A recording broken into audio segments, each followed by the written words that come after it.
मित्रांनो, आजच्या या धमाकेदार भागामध्ये दोन महत्त्वाचे ट्विस्ट आले आहेत आणि त्यानेच मालिकेची पूर्ण समीकरणं बदलवून टाकले आहेत.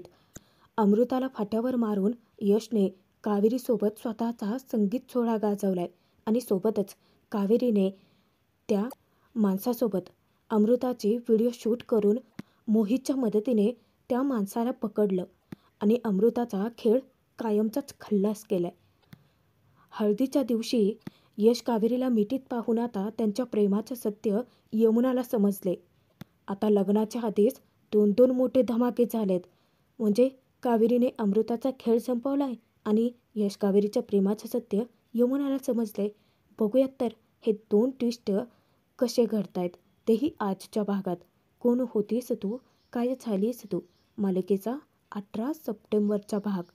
कावेरीला पाडण्याचा, तिचा छोटासा ॲक्सिडेंट घडवून आणण्याचा अमृता माधवीचा डाव असतो. आता संगीत सोहळ्यामध्ये दोघीचीही जुगलबंदी चालू असते, एका चढीत एक, आणि सर्वांना त्यांची जुगलबंदी पाहण्यात मजा येते. पण तितक्यातच माधवी ज्यावेळेस कावेरीच्या पायात ती टॉय कार आणते, परंतु त्यांचा प्लॅन त्यांच्यावरतीच उलटतो, कारण त्यावरती घसरून पडते ती अमृता. आता लगेच माधवीच्या काळजाचं पाणी पाणी होतं. स्वतःच्या मुलीवरती आलंय म्हटल्यानंतर ती खालती कोसळते आणि जोराची किंचाळते. सर्वच जण धावत तिच्याजवळ जातात. सर्वांना अमृताची खूप काळजी वाटते. यशचं लक्ष जातं. यश विचारतो की ही टॉय कार इथे कशी आली. तेव्हा आता मुलं स्वतःचे भांडेफोड करू नयेत म्हणूनच माधवी मध्ये पडते. ती सांगते की मीच आणली होती त्यांच्यासाठी गिफ्ट. पण मला काय माहिती ती मुलं ही टॉय कार खेळत इथे येतील. कावेरीचं लक्ष मुलांकडे जातं. आता मुलांचं तोंड पडलेलं दिसतं. कावेरी त्यातच खूप काही ओळखते, कारण त्यांच्यावरती धर्माधिकारींचे संस्कार आहेत. काहीही झालं तरी मुलं अशी चूक करणार नाहीत. कावेरीला कळून चुकतं आणि कावेरी मुद्दामच मुलांना विचारते की मुलांनो, तुम्ही गाडी घेऊन इथे कशाला आलात. आता ती मुलं माधवीचं पितळ उघडं पाडू नयेत म्हणून लगेचच अमृता मध्ये पडते आणि गोडी गुलाबीने वागते. कावेरी वहिनी, अहो लहान मुलं आहेत, ती खेळणारच आणि खेळता खेळता चुकून आलीही असेल. मुलांनो, ही गाडी घ्या आणि जाऊन बाहेर खेळा बरं का. तेव्हा मांना अमृताचंच खूप कौतुक वाटतं. काय हे अमृता, अगं एवढं लागलंय तुझ्या पायाला. बरं एक काम कर, मी ना तुझ्या पायाला मलम लावून देते, नाहीतर मग स्प्रे आणते.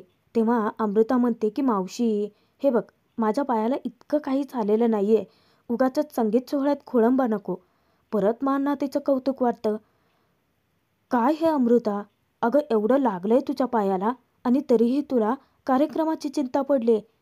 अमृताच्या तोंडून चक्क कावेरीचं कौतुक चालू होतं. वाव कावेरी वहिनी, इतकं छान नाचता तुम्ही, मला नव्हतं माहिती अहो. आणि यशकडे जात ती विचारते, यश कुठे गेला होतास. तुला होणाऱ्या बायकोसोबत डान्स करायचा नाही आहे का. चल ना आपण डान्स करूयात, तू मी, कावेरी वहिनी आणि उदय भाऊजी, आपल्या दोघांची जोडी आणि त्यांच्या दोघांची जोडी. त्यावर उदय हसून सांगतो की नाही, मला डान्स नाही करता येत, तुम्ही करा. अमृताला शोधत अजूनही तो माणूस धर्माधिकाऱ्यांच्या घरातच फिरत असतो. आता डान्स परफॉर्मन्सला सुरुवात तर होते, पण यश फक्त अमृतासोबतच डान्स करत नाही तर कावेरीसोबत सुद्धा करतो. आता ते तिघेही एकत्र डान्स करण्यासाठी येतात आणि गाणं सुरू होतं, हृदयी वसंत फुलताना. त्यातच आता सर्वच जण त्यांच्या डान्समध्ये हरवून जातात. अमृताला शोधत शोधत त्या माणसाची अखेर नजर अमृतावरती पडतेच आणि अमृताची सुद्धा तिथे नजर पडते. आता सर्वच जण यश, कावेरी, अमृता तिघांचीही मोठ्याने नावं घेऊन त्यांना चेअरअप करत असतात, त्यांचा उत्साह वाढवत असतात. पण अमृताच्या चेहऱ्याचा रंगच उडतो जेव्हा ती त्या फुलवाल्याला बघते. मनात भीती दाटून येते. नाचता नाचता यशला ती खुणावते की पाणी प्यायचं आहे आणि बहाणा करून त्या माणसाची कॉलर पकडून त्याला जबरदस्ती बाहेर खेचतच घेऊन जाते. त्या माणसाला आता वाटतं की एवढं मोठं घर आहे, इतकी श्रीमंत मालदार पार्टी, आता यांच्याकडून जास्तीचे पैसे उकळतो आणि अमृताबद्दल त्याच्या मनात राग असतो की मला पैशांसाठी लटकवून ठेवलं या बाईने आणि इथे मजा मारते. आता अमृता यश कावेरीच्या मध्ये जी तडमडली होती एवढा वेळ, ती निघून जाते आणि सुरू होतो यश कावेरीचा धमाल डान्स. दोघे इतकं सुंदर डान्स करत असतात ना की सर्वजण पाहण हरपून त्यांच्याकडे पाहतच राहतात. आणि आता अमृता त्या दोघांच्या मधून निघून गेली आहे म्हटल्यानंतर तर विद्या वहिनीचा उत्साह गगनालाच भिडतो. मोठ्याने ते कावेरीच्या नावाने ओरडते, तिचा उत्साह वाढवते.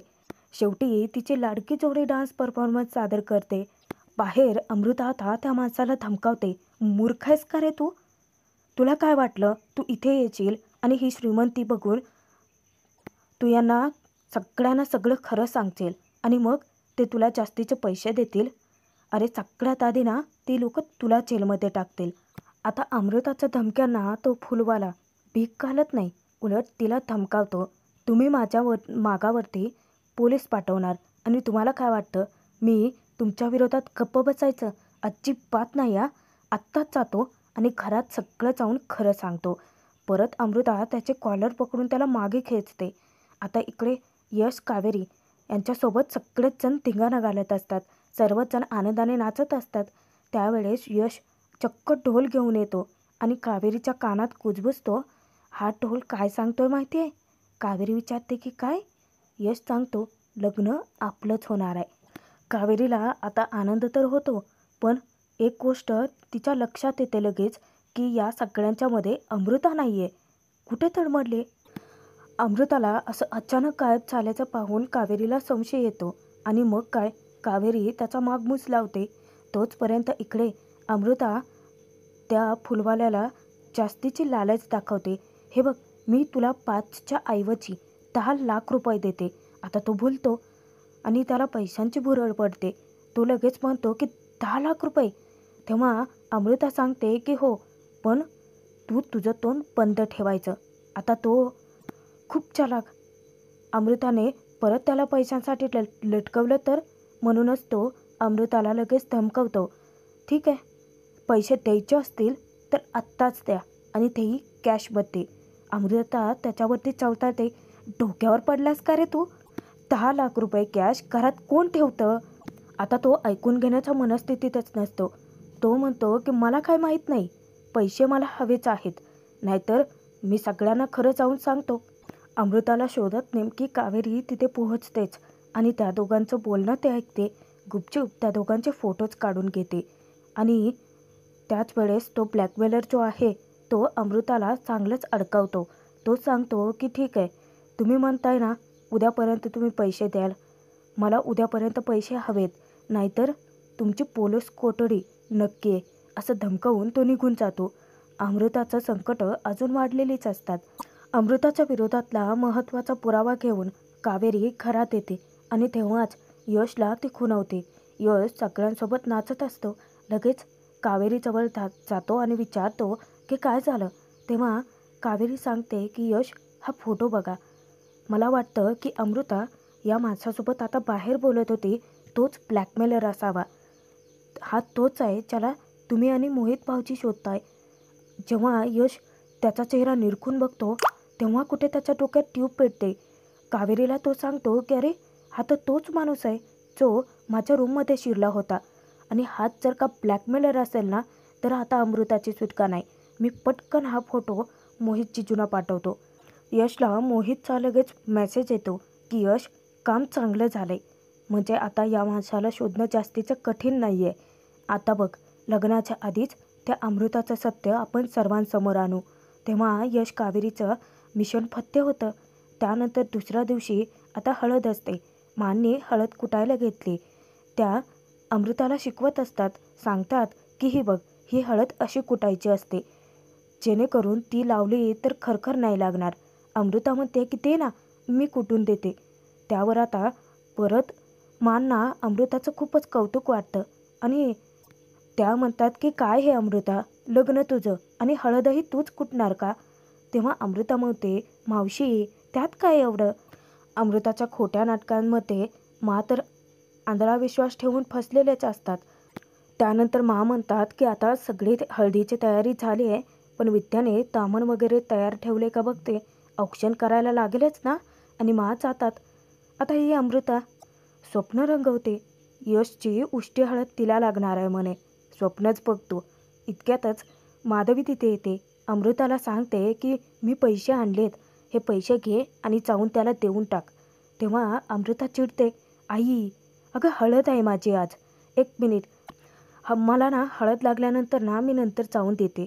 तेव्हा माधवी म्हणते, वेडीस का गं तू, हळद लागल्यानंतर तुला घराबाहेर पडता येणार नाही आणि त्यात ती कावेरी सतत तुझ्यावरती नजर ठेवून असते, कशी घराबाहेर पडणार आहेस तू. अमृताच्या डोक्यात तरीच म्हटलं, अजून कारस्थान कसं शिजलं नाही. माधवीला ती सांगते की आई आहे माझ्याकडे एक प्लॅन, बघ मी वेळेत त्या ब्लॅकमेलरला पैसे पोहोच करतेच. आता थोड्याच वेळात हळदीला सुरुवात होते आणि यश उदय दोघेही खूप उत्साही असतात. घरात सगळीकडे आनंदाचं वातावरण. संदीप त्या दोघांचे फोटोज काढत असतो. तेव्हा काकू म्हणते की बघा आज दोन्ही भावांना एकत्र हळद लागते, किती आनंदाचा क्षण आहे ना. संदीपही म्हणतो की आज उदयदादा आणि यश दोघांची हळद मी मनसोक्त एन्जॉय करणार आहे. तेव्हा काकू म्हणते, संदीप अरे फक्त तूच नाही, आपण सगळ्यांनीच एन्जॉय करायचे. पण यशच्या मनात मात्र गिल्ट असतं. तो उदयदादाकडे पाहत म्हणतो, मला माफ कर दादा, कारण तुला सत्यता अजून माहितीच नाही आहे आणि पुराव्यांशिवाय मी सत्य कोणाला सांगूही शकत नाही आहे. आता हळदीच्या कार्यक्रमाला सुरुवात होते. औक्षणाचं ताट घेऊन येतात आणि सगळ्यात आधी उदयला नाम ओढून त्याच्या डोक्यावरती अक्षता टाकून त्याचं औक्षण करतात. उदयसुद्धा मांचे आशीर्वाद घेतो. त्यानंतर यशचंही अगदी तसंच त्याच्या डोक्याला नाम ओढून अक्षता टाकून त्याचंही औक्षण करून घेतात. यश ही सुद्धा मांचे आशीर्वाद घेतो आणि सुरू होते ती हळद. चावून आधी उदयला हळद लावतात आणि त्याच वेळेस उदय आता मांसोबतच मस्ती करतो. मुद्दाम मांच्या गालाला तो हळद लावतो. म्हणतात की काय हे उदय, लहान आहेस का. तेव्हा सर्वजण हसत सुटतात. सगळीकडे कसं आनंदाचं वातावरण असतं. त्यानंतर जाऊन यशला सुद्धा अगदी हळद लावतात. त्यावेळेस यशसुद्धा म्हणतो, दादाकडून लावून घेतली की नाही, आता मी सुद्धा, आणि तो जबरदस्ती मांच्या गालाला हळद लावतो. म्हणतात की काय हे, लहान आहात का तुम्ही. त्यानंतर यश उदय दोघांनीही मांचे आशीर्वाद घेतलेले असतात. मांच्या नंतर काकू येते. काकूसुद्धा यश उदय दोघांनाही हळद लावते. संदीपचं तर भारी काम चालू असतं, त्या सगळ्यांचे फोटोज काढायचं. यश उदय आलेल्या प्रत्येकाचे आशीर्वादच घेत असतात. बाकीच्या इतर ज्या बायका आल्या आहेत हळदीच्या कार्यक्रमासाठी, त्या सगळ्यांचे आशीर्वाद घेतात ते दोघे. त्यानंतर माधवीला हाक मारतात. माधवीसुद्धा उदय यश दोघांनाही हळद लावून घेते आणि दोघेही त्यांचे आशीर्वाद घेतात. आता यशला मध्येच मस्ती सुचते, कारण कित्येक दिवसानंतर त्याचा उदयदादा आलाय. तो उदयदादाला हाक मारतो आणि खूप जास्त हळद घेऊन त्याच्या गालाला लावतो. उदयदादा म्हणतो की यश आता मी पण लावणार तुला. एकदम लहान मुलांसारखे वागतात ते दोघे आणि या दोघांचाही बालिशपणा पाहिल्यानंतर घरात सगळेच जण हसत सुटतात. उदयदादा तर जास्तीची हळद घेऊन डायरेक्ट यशच्या तोंडालाच फासतो. आता तिकडे तोंडाला हळद फासून एका वेगळ्याच वेषांतरामध्ये यमुना कावेरीवरती डूब धरून असते. आता काहीही झालं ना, आज त्या कावेरीच्या विरोधात मी पुरावा शोधणारच आणि त्या कावेरीला आजच कशी एक्सपोज करते. यश उदय दोघेच हळद खेळत असतात. तेव्हा काकू हळदीची वाटी घेऊन येते आणि माधवी यांना लावते. आता सर्वच जण एकमेकांना हळद लावत असतात. तीच संधी साधून यमुना तिथून सटकायचं ठरवते. संदीपला हळद लावतात आणि त्यापुढे बायकांना हळद लावण्यासाठी जात असताना यमुनाची आणि त्यांची धडक होते. पण यमुनाने स्वतःच तोंडाला हळद फासलेली असते आणि एका वेगळ्याच वेषांतरामध्ये. तिला विचारतात की काय हे मुली, अगं जरा बघून चाल बाळा, हे घे हळद लाव. तेव्हा यमुना सांगते की लावते आणि ती त्यातून पळ काढते. काकूंनी तिला ओळखलेलं असतं. काकू लगेचच येऊन सारवासारव करते. मांना ती सांगते की वहिनी, ही ना अमृताची मैत्रीण आहे, काल आली होती थोड्या वेळासाठी पण लगेच गेली, बहुतेक आज अमृताला भेटायलाच आली असेल. म्हणतात की असं आहे का, आणि त्यांच्या नादात जातात त्या. काकू आता सुटकेचा उसासा सोडते. तिकडे विद्याला कळतं की कावेरीने अमृता त्या माणसासोबत असतानाचे फोटोज काढलेत. तेव्हा विद्या धक्क्याने विचारते की काय सांगताय काय कावेरी वहिनी, अहो मग त्याच वेळेस तुम्ही सगळ्यांना सत्य का नाही सांगितलेत, निदान त्या अमृताचा पर्दाफाश तरी झाला असता. त्यावर कावेरी उत्तर देते की वहिनी, तुम्हाला माहिती आहे ना, ती अमृता किती शातीर आहे. तिने शेवटच्या क्षणीच आपला डाव उलटवला असता आणि तेच नको होतं. आता विद्या वहिनी कावेरीला धीर द्यायचं सोडून उलट घाबरवूनच सोडतात. त्या म्हणतात, कावेरी वहिनी, अहो लग्नाची वेळ जवळ येते. तो माणूस जर का आपल्याला सापडला नाही ना, तर खूप मोठा प्रॉब्लेम होऊन बसेल. विद्या वहिनी, अहो होणार नाही. कारण यश कावेरी आहे ते हरूच शकणार नाहीत. इकडे उदय मांना विचारतो की तू माझ्या अंगाची हळद का काढतेस? तेव्हा मा समजावते, उदय, अरे आता तुझी उष्टी हळद तुझ्या बायकोला नाही का लागणार? आणि त्यानंतर त्या उदयची हळद काढून यशची सुद्धा हळद काढतात आणि काकूंना त्या बचावतात की ती उदयची उष्टी हळद आहे आणि ही यशची. तेव्हा काकू दोन्हीही वाडगे हातामध्ये घेत सांगतात की ही उदयची आणि ही यशची. बघा वहिनी, आहे ना माझ्या लक्षात? तेव्हा मा हसतात. आता डायनिंग टेबलवरती काकू तर ती नेऊन ठेवते. माधवीला कावेरीच्या विरोधात परत कारस्थान रचायचं असतं आणि ते प्लॅनिंग आधीच अमृताने करून ठेवलेलं असतं. तिने माधवीला पट्टी पडवलेली असते. येऊन ती कोडी गुलाबीने विचारते, काही मदत करायची आहे का? आता काकूचं तर काम आसान झालं. ती सांगते की ही घे बाई तुझ्या जावयाची उष्टी हळद आणि नीट ठेवा. मला वाटतं की अजून हळद लागेल, मी घेऊन येते. काकू हळद आणण्यासाठी जाते. तेव्हाच कसली तरी पावडर काढून माधवी ती उदयच्या उष्ट्या हळदीमध्ये टाकते की जेणेकरून त्याचा त्रास कावेरीला उद्भवावा.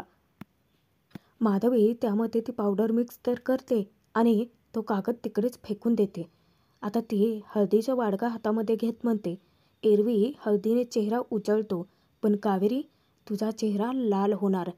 तिकडे कावेरी ठामपणे विद्याला सांगते की माझं आणि यशचं प्रेम खरं आहे, आम्ही जिंकणारच.